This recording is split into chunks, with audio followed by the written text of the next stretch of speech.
It's been said that the two most important days of a person's life are the day they're born and the day they figure out why. Hi, I'm Jimmy Lakey, the host of the Critical Mission podcast.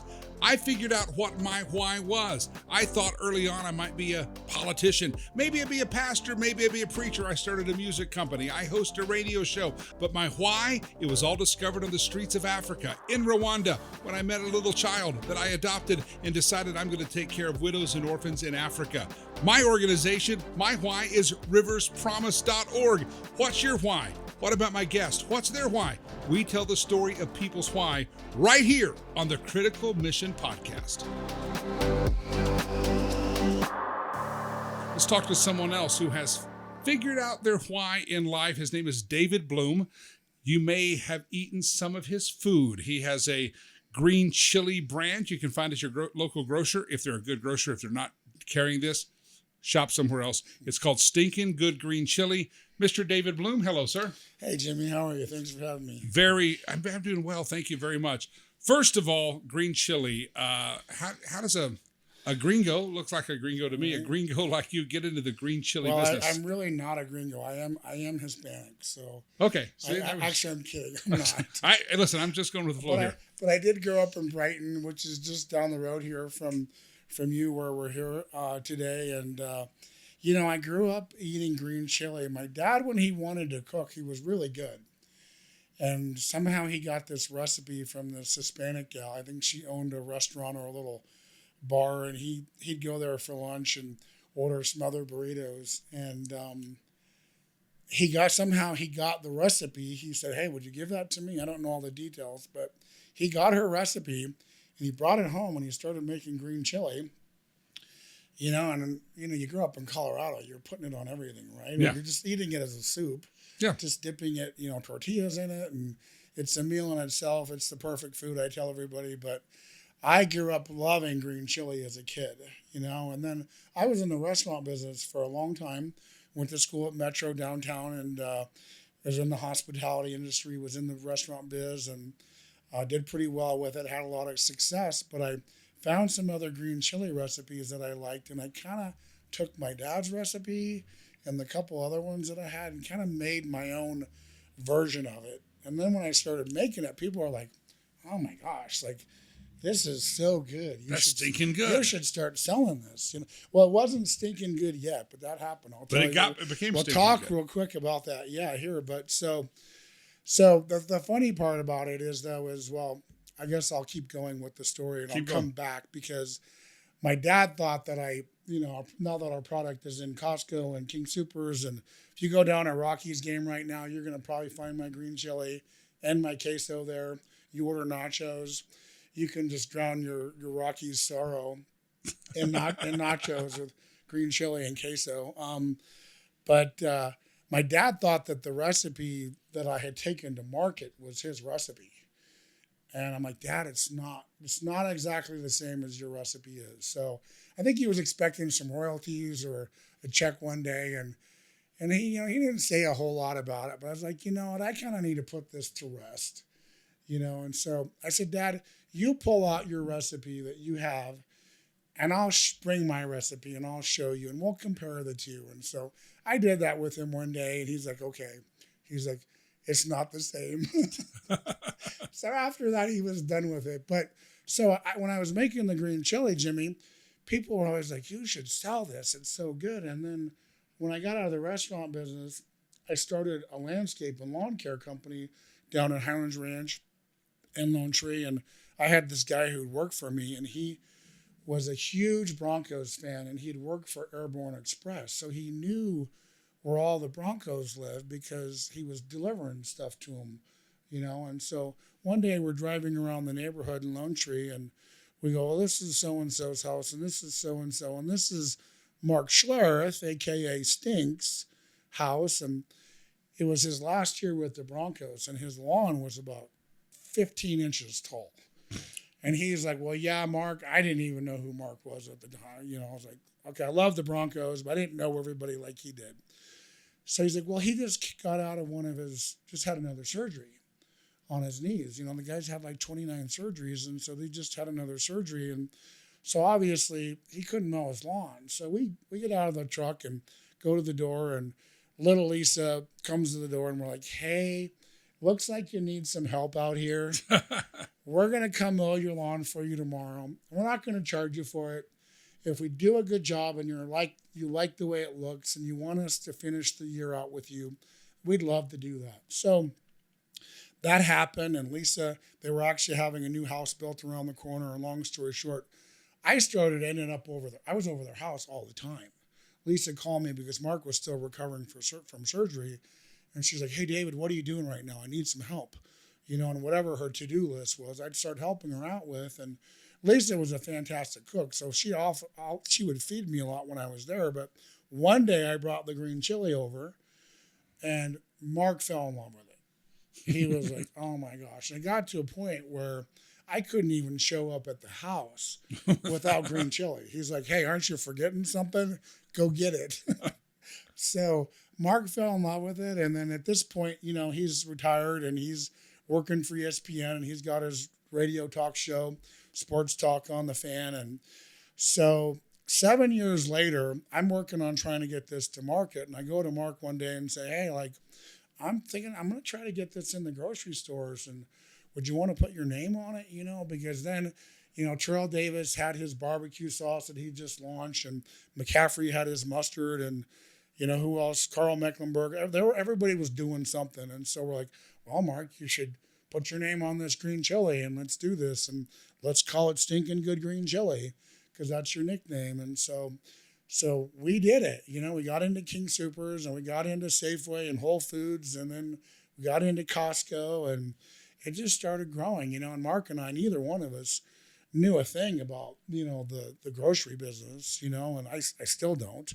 I spent 16 years now that we've had our product in market, and I actually bought Mark out about 1.5 years ago. So I own the brand now, but he and I are still good friends, and everything's great. But yeah, so that's kind of the story with the chili. And so you ended up in the green chili business. That probably wasn't in the line of high school career day. You're like never, a high school yeah, career day. Let's do the green chili making. Was never on my list of to do, So if you'd have told me this is what I was going to be doing, I was like, really? So let's back up. Let's go back. I always like to tell all the guests on the show, let's go back to little David.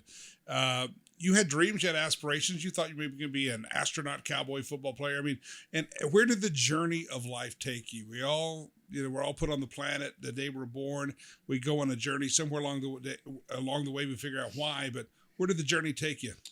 Yeah, Jimmy, that's a great question, but I'm going to be really honest with you. When I was a kid growing up, I talked about my dad for a second. He's no longer here, but growing up with my dad was hard. He was an alcoholic. He was not faithful to my mom. He was very abusive. And growing up with my dad was very difficult. And my mom was in survival mode. So I did not get a lot of encouragement and the things that a little boy needs from his mom and dad to flourish and say, hey, I know what I want to do. And I've actually got the support from my family to go pursue that. That didn't happen with me. So I was always a late bloomer, like physically. I went through puberty 3 years after everybody else had. And I've always been kind of, things have just taken longer for me to figure out. But that's okay. So I didn't really know what I wanted to do. And that's why I went to school at Metro and I just started taking general courses. And my mom lives on 40 acres in Brighton here. And we actually turned it into a little bit of a picnic ground. We started catering picnics and family reunions. And so we kind of naturally just got into the food business. I'm like, well, maybe I'll just do this, And so, because I didn't really know what I wanted to do, I really didn't. So after that, when I graduated college, I just, I went to work for Bennigan's when they were still around, and they transferred me to Dallas. And I just kind of stayed in the food business, the restaurant business for a while. And I started doing really well with it because I had some great mentors and people in my life. And to this day, I still love the restaurant business. But, in terms of like my why, Jimmy, I think I know I'm not the only one. And that's the really important thing about telling your story. Because sometimes you feel like you're living in isolation and, other people aren't going through the same thing that you are or have the same experience or story. But I didn't know what I wanted to do. I really didn't.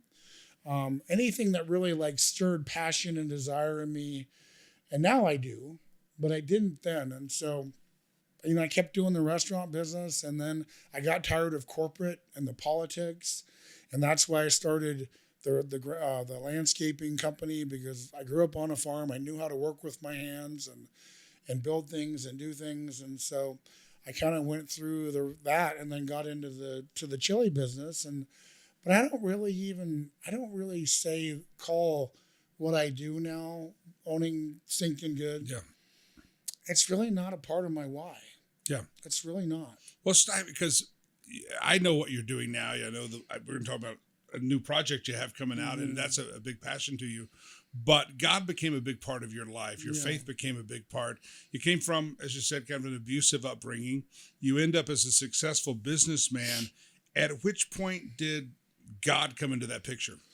Well, it's a great question, Jimmy. And I grew up, one of the things my mom did is she drugged me to church on Sunday mornings.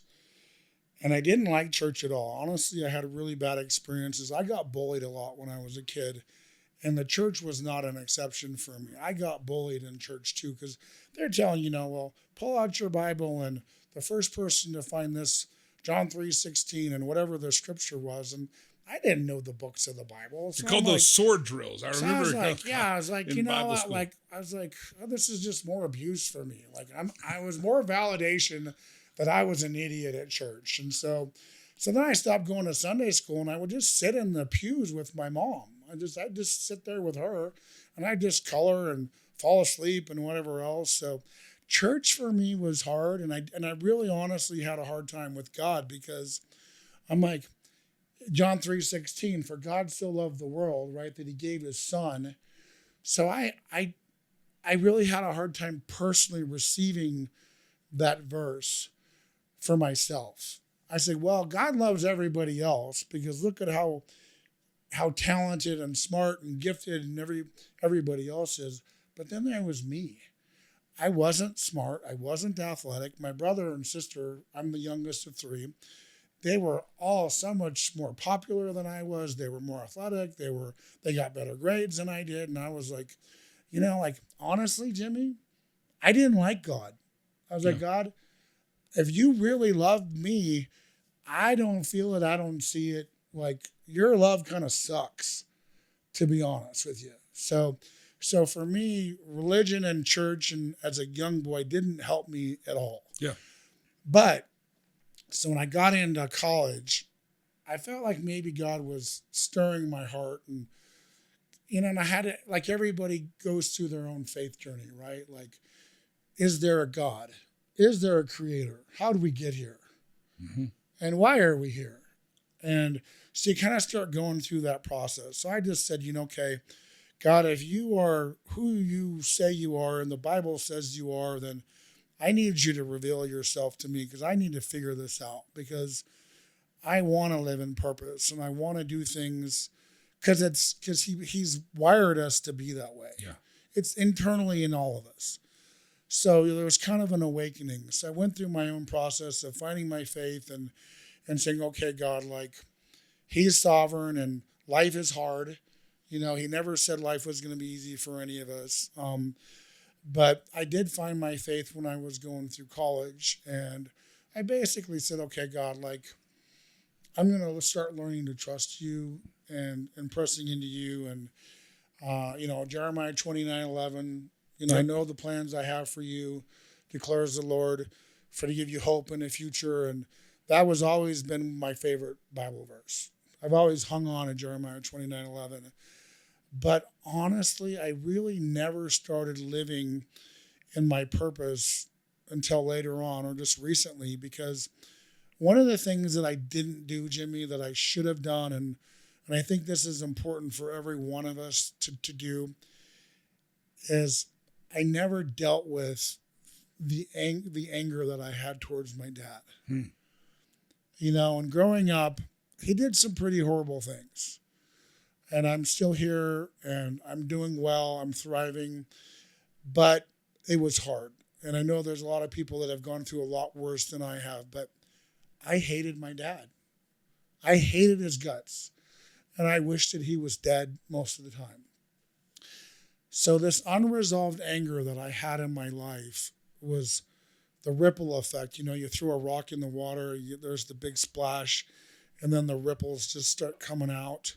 The ripple effect of me not dealing with my anger towards my dad it was spilling over. The ripple effect was touching every area of my life. It was touching my marriage and me as a dad and me as it's me as who I was. It had such a strong hold on me. And my ex-wife told me for years, she's like, you need to deal with your anger. You need to deal with this. And I was in such denial of it. I was like, I'm fine. Because that's the other message my dad told me. He says, you're not good enough, but you're okay. Be okay. Huh. Don't cry. Don't show emotion. Because he was in the Marine Corps, and it wasn't okay to cry and to show any emotion. So I had this mixed message growing up as a kid, very confusing, but it was what it was. And so that was really my ground zero of like really, really learning or figuring out what I needed to do. Was why my wife, after 20 years of marriage, came home one day and she handed me a packet, and I'm like, what is this? And she's like, well, you're not going to like it. And things weren't well. We were not at a good place. And I knew what it was. She'd hired an attorney. She'd gone to the courthouses and she'd filed for divorce. She was done. And I was just devastated. I was like, oh my gosh, like, I can't believe this is happening. Because really, in my mind, the American dream is, get married and get have kids and have the white picket fence. And I did all that. My life from the outside looking in looked really good because I learned how to put on a mask and pretend like everything was okay, because that's what I was conditioned to do as a little boy. And so I grew up with that. But on the inside, I didn't understand emotional intimacy and what that meant to give that to my wife. And we're even created to have that too as men. We have to figure it out as well. But I was missing so many things. But basically, I lost my marriage. I put my kids through the divorce, and it just devastated them. And it's been 8 years now. But that really was my ground zero. It was like, you know what? I've really got to look in the mirror and say, who am I now? And who do I want to be? Mm. And I knew that I knew I wanted to get good at relationship because I had hurt my wife in a lot of ways. And, and I've learned to take responsibility for the 20 years that I had to work on my marriage, and I didn't. And I don't point fingers at anybody anymore. And I'm like, I learned to look in the mirror every day and say, an honest self-inventory. Who am I really? Because sometimes we see what we want to see. Sure. We've got these rose-colored lenses that we like to look through things. And I had to learn to take off those lenses and say, David, who are you really? And that's the thing about our purpose, is I really believe that God has put in us. I knew years, probably 5 years, 10 years before my divorce, I knew God was speaking to me saying, I have a purpose for you. I have that Jeremiah 29:11. Yep. I have things for you to do. I knew that God had a calling and purpose and design for my life. I didn't know exactly what it was, but I felt it. And I also knew that I wasn't living my life with the integrity that I wanted to, and being like I would call it a Proverbs man. Yeah. I read whatever day of the week it is in Proverbs, like today's whatever today is. I read that chapter for whatever day of the month it is. And reading Proverbs helps you become the person that you're supposed to be, having character and integrity and learning, values and all the things that God created us to be and live. I wasn't that guy, Jimmy. I wasn't. And I knew I wanted to get there. I just didn't know how to get there. I didn't have other men in my life. I never had a role model. I didn't have mentors in my life. So I basically, for the last 8 years, I've been letting God completely rebuild me, because I really believe that 99% of what I learned as a young boy and young man was wrong. Yeah. So you live life, you find God in college, you get married, have kids. Life's moving along on the outside. Everybody think, oh, we got it together, the white picket fence, the kids. Yeah. We kind of walk through life that way. Then you start a business. It's a successful business, and that's successful, and the marriage falls down. But hey, you still got, we're men. We still have money. We still have a business. It sounds like that even though the business is good, marriage is bad, most guys would fall back and say, I still got the business. That's my identity. Mm-hmm. But it didn't sound like you were happy then. You're still looking. Yeah, and I agree with you, because a lot of men, and it's easy for us as men to put our identity in what we're doing. Yeah, in our careers. We're hunters. I just killed something. It's good. Yeah, but I was actually honestly never that guy. After my divorce, I was like, I almost completely lost all desire to keep going. I didn't even really care about my business anymore, because I'd lost my marriage. I put my kids through this, tore their relationships apart with each other, and is it still a question? Is it hard for us as men to not put our identity in what we're doing? Yeah, it is. Yeah. So we all do that. So press here and press in, because it's fascinating. You're going through hell, rather than relying on the business and ego. You're kind of a broken guy, and I don't even know I want to keep the business going. To hell with it. What steered you in the direction of, I'm going to become a Proverbs type guy. I'm going to begin a new path. I mean, you're at the point, it sounds like you're ready to just walk away, take the business, take your green chili and shove it wherever you want to shove it. Yeah. I'm done. What was there a moment? Was there a time? Was there an audible voice? Was there a mentor? What happened? Well, when that day that my wife came home and filed divorce, I still wanted to save our marriage. So I started going to Celebrate Recovery. It's a 12-step program. It's faith-based. And I started going to this guy that I just co-wrote this book with, that maybe we'll talk about here. He was my therapist. I went through this Solid Man program. I immersed myself in getting healthy as a man, because I realized that I had stuff I needed to deal with. And so my most important thing was jumping in and getting healthy for myself and my relationships and for everything else that was in my life. Because I knew that until I dealt with my bullshit, I wasn't going to be able to do anything else. It's back to that ripple effect, right?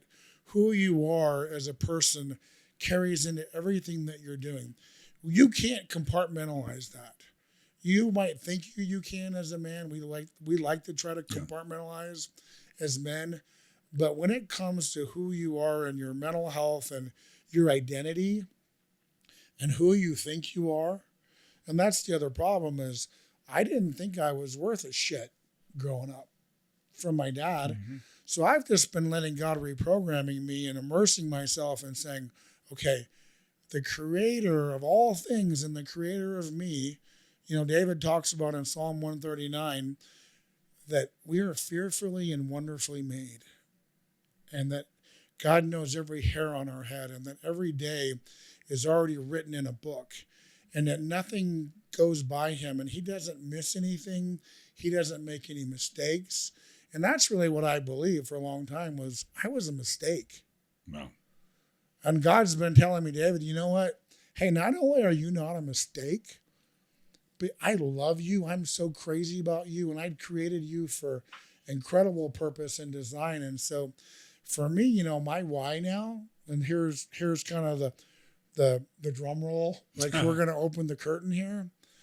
My why is what I went through as a young man, as a man. And I have a heart. You have sitting on your lap there, that book that we condensed called The Solid Man. We've worked on condensing this. This was like a 25 lesson program that took you over a year to get through it. We condensed it down to 12 lessons, which is basically who are we as men, and learning to have a secure internal reference. of knowing who we are as men and not seeking external validation from anyone. So my why right now, Jimmy, is it's a part of why I'm here, because I get to talk about my why, right? Is I have a heart for men, to encourage men, because we all have a story. Every person listening to this podcast has a story. And my story is that I want to help men get healthy and find their purpose and know that they are loved and they are fearfully and wonderfully made. You talk about you felt like a mistake. What was it like as a kid? And once you start reading those scriptures, Jeremiah 29, I know the plans I have for you, plans to prosper you, give you hope, give you a future. Yeah. Read the Psalm, you're fearfully, wonderfully made. You had a lot of stuff that told you the exact opposite in your natural world. And here you're reading this book that's telling you the message from God, you're fearfully, wonderfully made. I got this guy named God's got a plan. What was it like to hear that in the very beginning, and how long did it take to start that reprogramming? Because it doesn't sound like you grew up really feeling that. No, I didn't at all. You know, and I to be honest with you, Jimmy, I'm still in the process. I'm not done. You know, I'm still every day. I'm still reading these books every day. I'm still working on me every day. I get up in the morning and I'm on my knees praying. I'm in the Word. I'm just crying out to God, and you know, and this is the hard part where things can get a little bit hard for some people to hear. Is that you look at the life of Christ and who Jesus was and what he came to do, and as we just went through the celebration of his resurrection, I always loved the week before Easter to watch the movie The Passion of the Christ, because I always want to remember what Jesus did for us and what he went through. Like, Jesus was not only killed, he was beaten, he was flogged, he was abandoned. What Jesus went through from the time of the courtyard to when he died on that cross, he went through so much for us. Like, and how he was even alive after the beating that he took. Like, most men would have already been dead.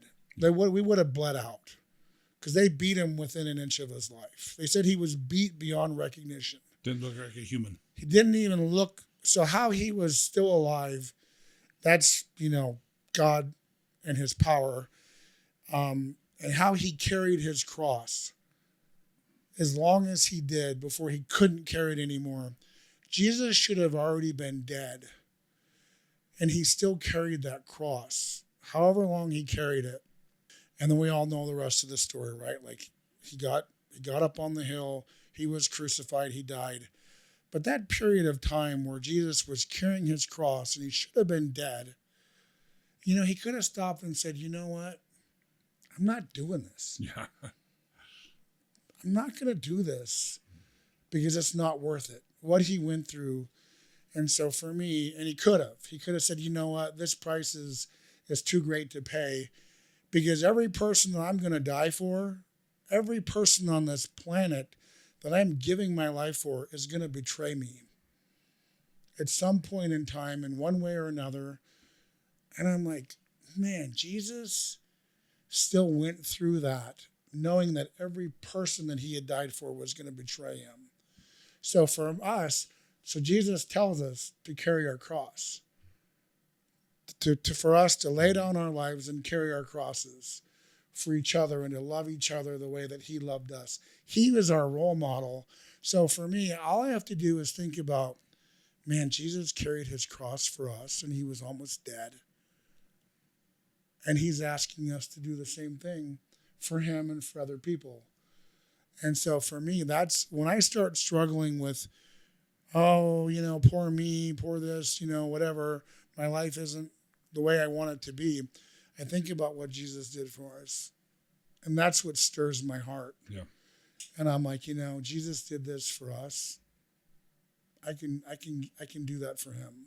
So you've had a lot of the validation that came from our Heavenly Father that you figured out and are figuring out, hey, I am fearfully, wonderfully made. He did have a plan for me. Just quick sidetrack. Have you ever thought, you said your earthly father who had some real issues and treated you not real good. If he were to look down now and say, wait, that's David teaching men about God, writing a book or helping to be a part of a book and a successful business. He told you your whole life you weren't freaking good enough. You weren't smart enough. You were just kind of okay. You're average. Yeah. What do you think that response would be if he knew? I knew last weekend you spoke at like a men's retreat. Yeah. I mean, that's talking about marriage. Yeah. It was a joke. Hey, you got a divorce guy that's going to talk to you about your marriage. Well, God's got a great personality. Yeah. So, but what do you think earthly dad that kind of didn't instill any of these successful self-image, and yet now you're doing something that probably he never dreamt of? Yeah. It's funny you bring that up because as I was going through Celebrate Recovery, I just kept going through it over and over and over because every time I went through it, I got more out of it. And I actually got to a place where God allowed me to forgive my father. Because that was the real issue, was I was still pissed off at my dad because I was like, you know what, Dad? If you're such a badass and you're such a strong man, how about an apology? That's all I ever wanted from him was, Dad, for him to come to me and say, David, I'm sorry for all the things that I did to you. That's the one thing that I wanted my dad or wanted from him that I never got. But I got to a place in my walk with God that I was able to forgive him. And I didn't need that from him anymore. And actually, I went to him one day. I went to him probably 2 years before he passed. And I said, Dad,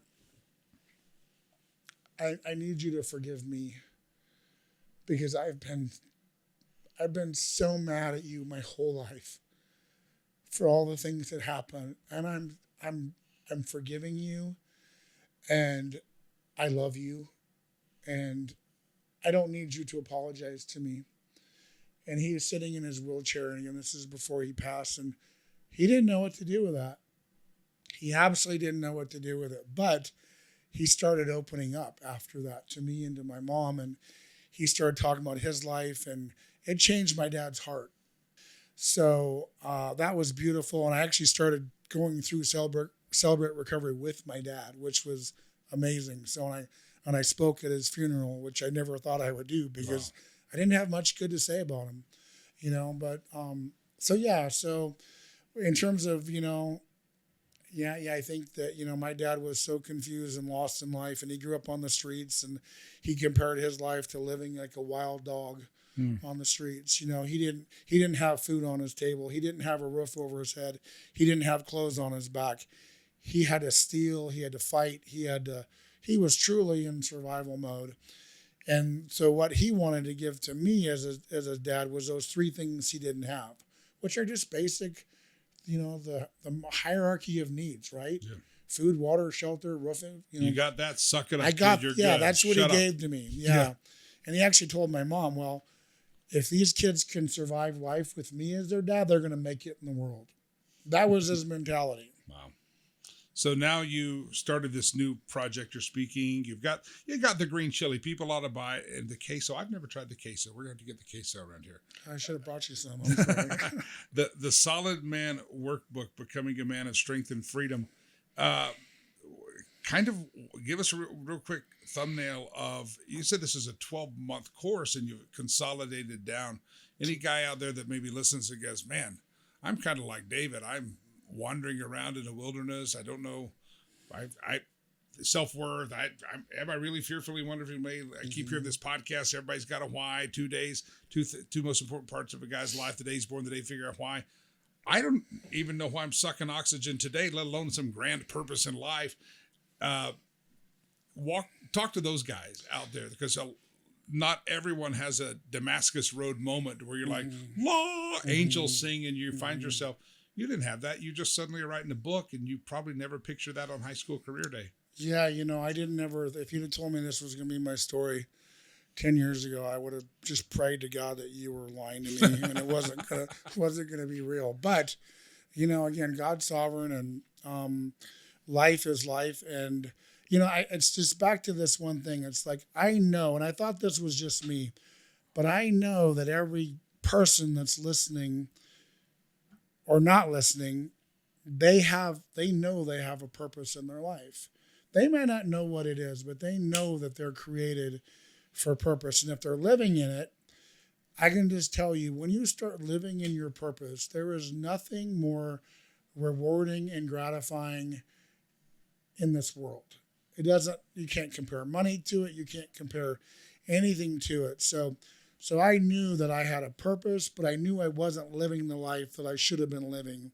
And unfortunately, and this is the case for a lot of us, is it takes something to happen, some desperation or some ground zero or something to kind of wake you up, and hopefully, what I want to do is, that's my heart is to try to catch guys before they fall off the cliff and say, hey, you know what, like, if I'd have had mentorship, if I would have had honest, real relationships with other men and other people in my life, I could have maybe prevented my divorce. I could have maybe prevented some other things from happening in my life. So to me, again, that's just my why now is I want to encourage men to live in their purpose and to not wait until something happens, not wait for your ground zero, not wait for desperation, because unfortunately, and that's usually what it takes.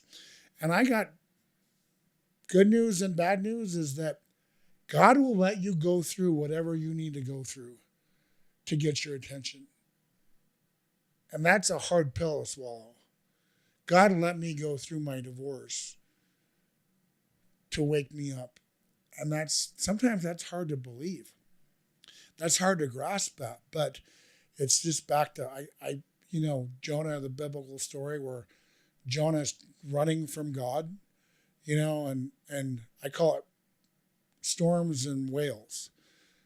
God allows storms in your life and whales in your life to get your attention. That's what he did with Jonah. Jonah was running from God and the calling that he had on his life. And then you can run from God, but you can't hide. He's going to catch up with you. If he has a calling and a purpose in your life, he's going to catch up with you. He'll send the storms on the ship where you got to jump out of the ship and into the water. And then here comes this whale and you're going to live in the belly for 3 days because God's getting your attention. God will allow storms and whales in your life to get your attention. And sometimes those storms really suck.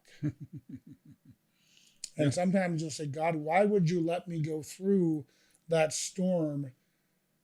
Because he loves us. And that doesn't feel like love a lot of times, but he loves us so much. And his biggest desire for us is, although he created everything, he wants relationship with us. He loves us so much, and he wants us to let him in every area of our life and learn to trust him and surrender and carry our cross with him. Jesus said he is the bread of life and he is the living water. And, that's what he wants. He wants a relationship with us because he's so crazy about us. And so sometimes his love doesn't feel so great, but, it's the love of a father. Yeah. 2 most important days of a man's life: the day he's born, the day he figured out why, and through the course of a lot of pain, suffering, and misery, you figured it out that walking his purpose, and the Solid Man Workbook. Is it out yet? Yeah, if anybody, it's the Solid Man Workbook, and it's Ken Curry is the guy who actually put the program together initially, but it's available on Amazon. So you just go on Amazon and just type in the Solid Man Workbook. It'll pop up. You could order it, and Stinkin Good. We love to give back to the community. I love to do things. I have a heart to always give back and be a part of the community, like you. Like we have a job here to do, and I used to think that giving back was an option, but it's really not an option. No. We are required to give back in some way, shape, or form. So for me, I love to give back with Stinkin Good too. So stinkingood.com. It's available in King Soopers in the frozen Mexican section. I'm not here to plug my product, but if you love good green chili, I promise you'll love it. And then it's in the deli at Costco. And again, if you want to go watch the Rockies lose, you can order nachos and and that's probably my queso that's going to be on there. And enjoy the game If you can. and some good food. And they need to figure out their why is the Rockies, don't they? Oh, they do. Yeah, that's what Mr. Montfort needs to. Yeah. StinkinGood.com and also Amazon, the Solid Man Workbook. David Bloom, it has been a pleasure, sir. Thank you very much. It. Thanks for doing what you do. Thanks for having me. Hey, everybody, 2 most important days of a man's life, a woman's life, the day they're born, the day they figure out why. Go to our website, mymissioniscritical.com, and we'll build that website up over time. So if you don't find something there exciting now, you'll find it later. For stinkingood.com, my charity is riverspromise.org. There's several events we always have going on. Go to riverspromise.com. That's my why. And tune in to the next one. We'll hope maybe help you figure out your why and also tell the story of other people's why. Thanks for tuning in to Critical Mission Podcast.